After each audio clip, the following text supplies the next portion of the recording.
Ved Vyas foundation एक ऐसा platform है जिसके जरिए आपको उन सब विधाओं के बारे में जानकारी मिलेगी जो इस दुनिया के अंदर साधारण रूप से लोग देख सकते हैं, जिसमें भाषाएं हैं, जिसमें हिंदी भाषा है, संस्कृत भाषा है, अंग्रेजी भाषा है तथा गणित का विषय है, फिजिक्स की, केमिस्ट्री और भी एटॉमिक एनर्जी और वैदिक साइंस, वैदिक मैथमेटिक्स और जितने भी पुराणों के शास्त्रों के और भी साधन हैं जो आपको इसके जरिए मालूम पड़ेंगे। वक्रतुंड महाकाय सूर्यकोटि संप्रभ निर्विघ्नं कुरु देवं सर्वकार्येषु सर्वदा।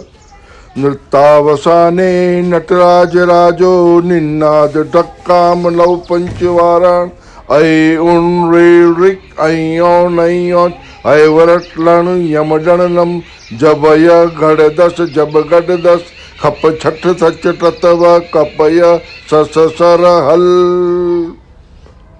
ये माहेश्वर सूत्र है जिसको स्वयं महादेव जी ने नृत्य समाप्त होने के बाद में अपने डमरू के जरिए पाणिनि ऋषि को दिया और उसके आधार पे दुनिया के अंदर जितनी भी भाषाएं हैं उन सब के अंदर इसी के आधार पे कार्य हुआ है।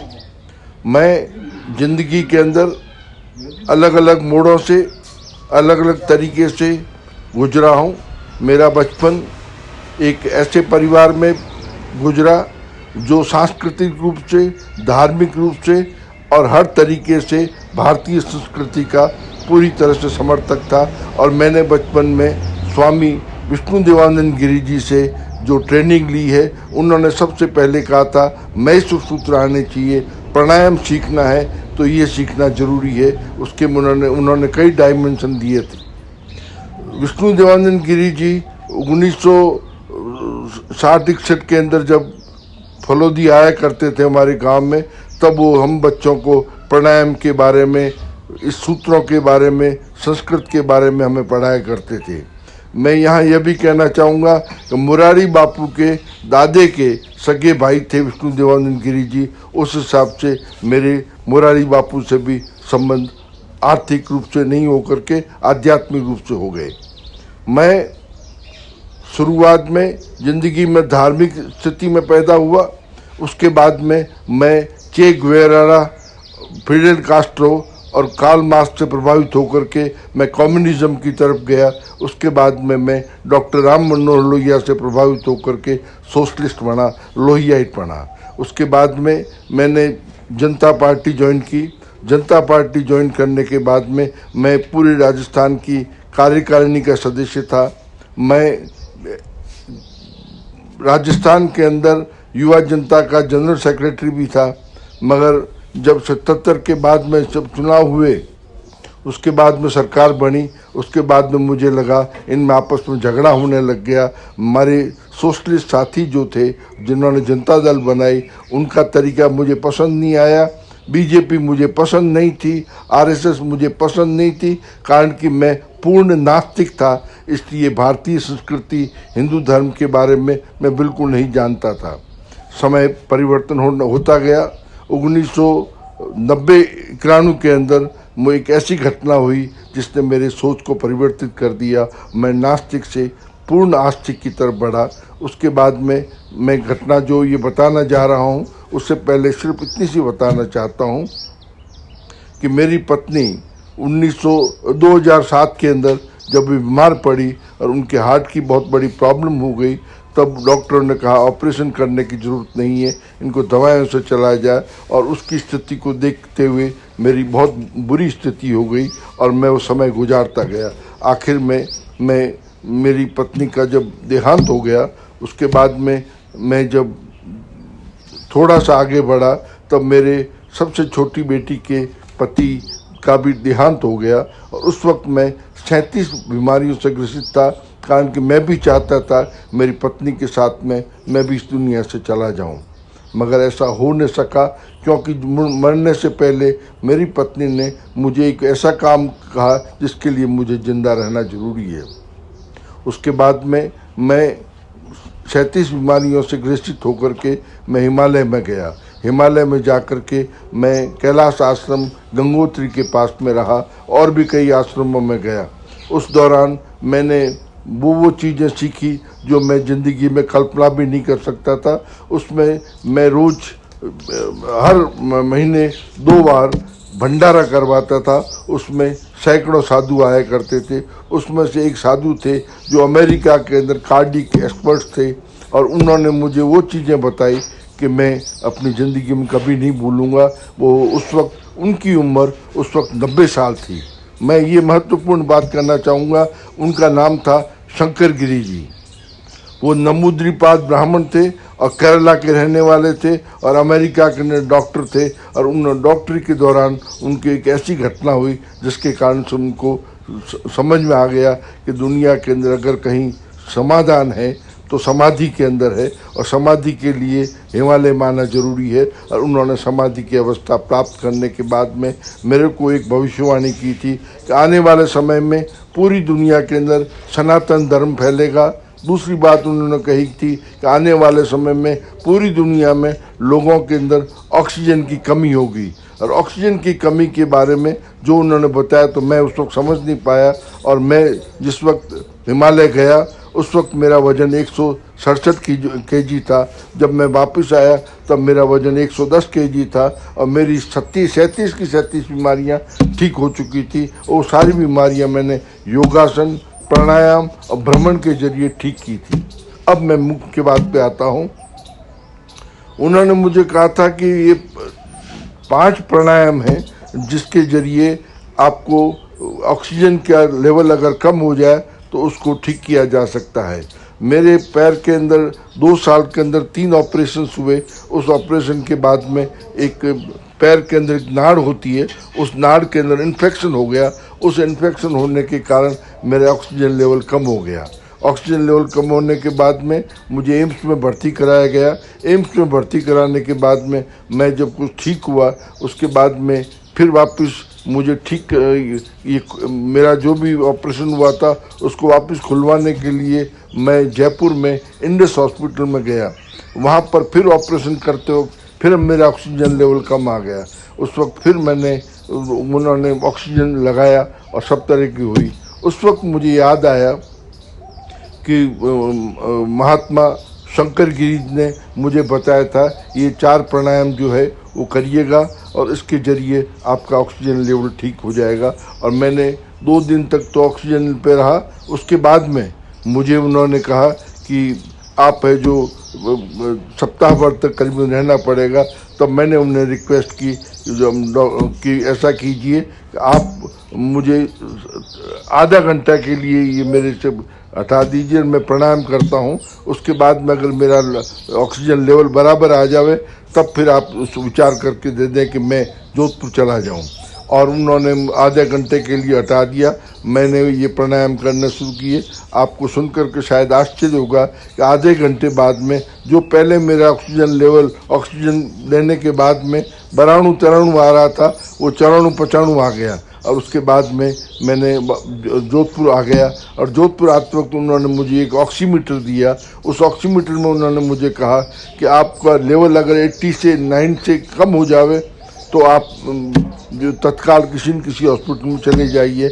मगर जो बिलाड़ा आने के बाद में मेरा ऑक्सीजन लेवल 97 98 आ गया। और मैंने यहाँ कह रखा था कि एम्स में मुझे भर्ती होना है। मैंने कह दिया भर्ती नहीं होऊंगा। अब वो प्राणायाम है वो आप लोगों को बताता हूँ। जो जिसका भी ऑक्सीजन लेवल कम हो वो सबके लिए प्राणायाम जरूरी है। पहला प्राणायाम है हुंकार प्राणायाम। ह को हमारे यहाँ महाप्राण कहा गया है। अ ई उ ये 3 तो प्राण हैं और ह महाप्राण है। महाप्राण की ताकत प्राण से बहुत ज़्यादा होती है। तो हम जब कभी कहते हैं कि लड़ाई केंद्र जाते हैं या कहीं और मुकाबले में ले जाते हैं तब हुंकार करते हैं। ये हुंकार के नाम से ये प्राणायाम है। ये प्राणायाम आपको सुनाता हूँ। ये आप करेंगे तो आपका ऑक्सीजन लेवल बढ़ेगा।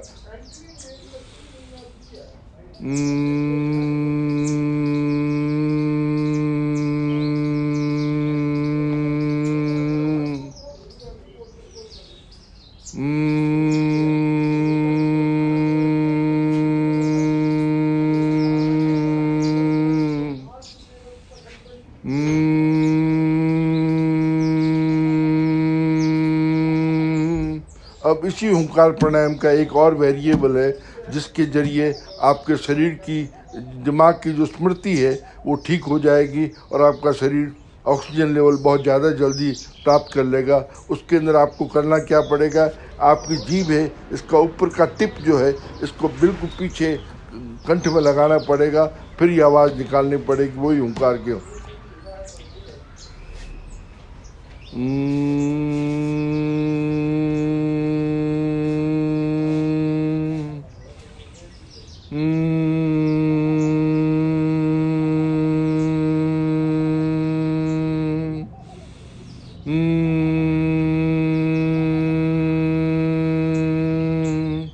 इस प्राणायाम का नाम है अमृत हुंकार प्राणायाम।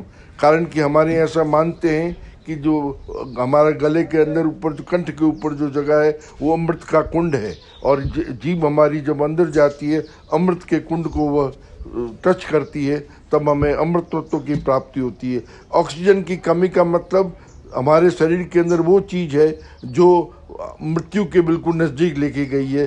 जो मृत्यु से वापस लेने वाली चीज़ें हैं वो पहला तो महादेव का नाम है, जो शंकर का नाम है, उसके आधार पे हुंकार बना है, उसके बाद में अमृत हुंकार बना है। और अब आपको दूसरे वाला प्राणायाम बताता हूँ जो हनुमान प्राणायाम के नाम से। हनुमान जी के बारे में दो बातें कही जाती हैं। हनुमान जी नाक से सांस लेते थे और फूंक से निकालते थे, ये उनकी ताकत का आधार था, इसलिए वो सुनाता हूँ।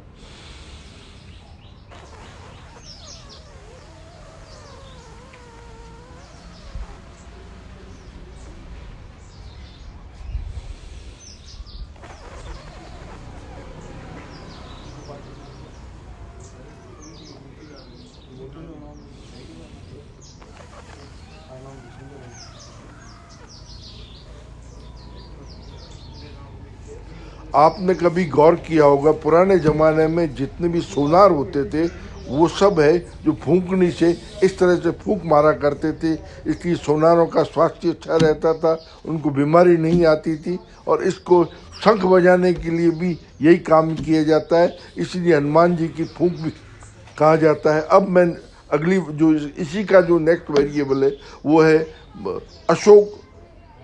अशोक हनुमान प्राणायाम। जब अशोक वाटिका के अंदर सीता मैया के ऊपर बैठे थे तब उन्होंने जो है वो ये प्राणायाम किया था। उसी को ऑक्सीजन लेवल बढ़ाने वाला, शक्ति बढ़ाने वाला कहते हैं। उसको मैं आपके सामने बताता हूँ।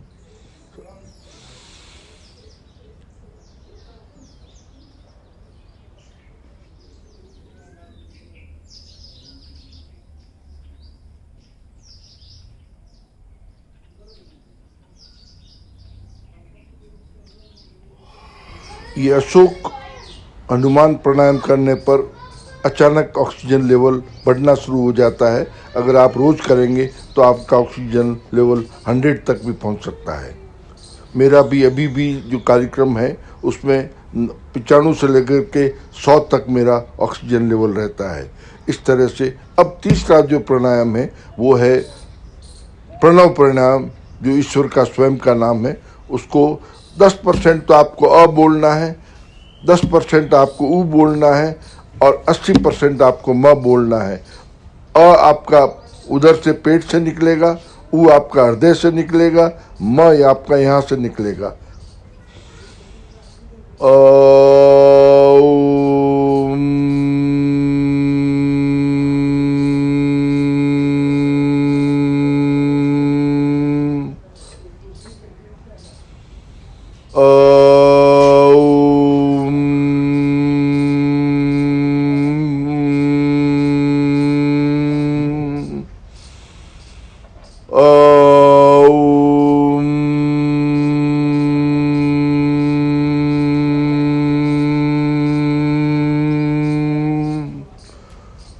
आप जब अ उ म का उच्चारण करेंगे तब आपके शरीर में वो सब शक्तियाँ जागृत हो जाएगी जो आपके ऑक्सीजन लेवल को आगे बढ़ाएगी, और ईश्वर का स्वयं का नाम है इसलिए आगे बढ़ेगी। मैंने वहाँ पर शंकर गिरी जी को पूछा कि इतनी सारी बीमारियाँ मेरी ठीक हो गई, जिसमें आपको सुनकर के आश्चर्य होगा, मेरे गैंग्रीन की बीमारी थी, मेरे हार्ट की बीमारी थी, मेरे वर्टिगो की बीमारी थी, मेरी पता नहीं कितनी बीमारी 36 बीमारियां थी, वो सब ठीक हो गई प्राणायाम से, घूमने से, प्राणायाम से, घूमने से, योगासन से। तब इसका कारण क्या है? तब उन्होंने जो मुझे जवाब दिया वो बहुत उत्तम जवाब था। उन्होंने कहा, एक ज्योग्राफी के प्रोफेसर थे, उन जब घर में गए तो उन्होंने देखा दुनिया का नक्शा उनके लड़के ने फाड़ के फेंक दिया था। तो उसने अपने लड़के को कहा, जाओ और नक्शे को वापस बना के आओ। वो लड़का 5 मिनट में नक्शा बना के लेके आ गया। ज्योग्राफी का प्रोफेसर के मैं खुद आश्चर्यचकित हो गया कि इतनी देर में तो बनाया ही नहीं जा सकता। लड़के को पूछा, जो उसने जवाब दिया कि इस नक्शे के पीछे आदमी था, आदमी को पूरा बना दिया, नक्शा अपना बना दिया। केवल नक्शा बनाने को समय लगता है। तो भारतीय व्यवस्था और पाश्चात्य व्यवस्था में मूल फर्क है कि हमारे यहाँ पर स्वास्थ्य नाम है। स्वास्थ्य का मतलब है कि अपने स्वयं की अंतरात्मा में स्थित होना, और जितने भी तरीके हैं उनके जरिए आदमी अपनी जो मूल प्रवृत्ति है इसको प्राप्त कर लेता है। और एलोपैथी के अंदर वो नक्शे जोड़ने की कोशिश करते हैं, एक को ठीक करते हैं तो दूसरी खराब हो जाती है। इसलिए हमारे यहाँ नाम है स्वास्थ्य, मतलब स्वयं में स्थित होना। वहाँ पर नाम है हेल्थ।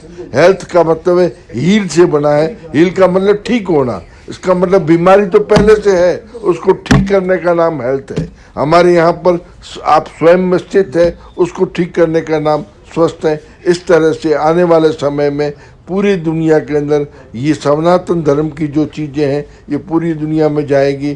प्राणायाम के माध्यम से पूरी दुनिया स्वस्थ होगी। इस कामना के साथ मैं उम्मीद करता हूँ आप सब लोग इससे लाभान्वित होंगे, और जिनकी ऑक्सीजन की कमी है वो भी ठीक हो जाएगी, जिनके कोविड है वो भी ठीक हो जाएगा, और भी कोई बीमारियां हैं वो सब बीमारियां ठीक हो जाएगी। इसमें एक और बात बताता हूँ कि जितने भी दूसरे प्राणायाम हैं, चाहे अनुलोम विलोम है, भ्रामरी है, वो है, उन सब से ऑक्सीजन लेवल कम होता है। ये बड़ी आश्चर्य की बात है कि जितने भी प्राणायाम है उन सब से ऑक्सीजन लेवल कम होता है। सिर्फ इन 3 प्राणायामों से ही ऑक्सीजन लेवल बढ़ता है, जो आपको मैंने बता दिया। उसके लिए आप इन प्राणायाम पे अभ्यास करें, और आपको मैं उम्मीद करता हूँ सब तरह से आप स्वस्थ होंगे। धन्यवाद। प्राणायाम 108 बार करें या 15 मिनट एक प्राणायाम करें, और उसके बाद में थोड़ी देर आराम करें, उसके बाद में फिर 15 मिनट प्राणायाम करें। इस तरह से रोज़ के अंदर 1.5-2 घंटा आप रोज़ कोई कार्यक्रम करेंगे।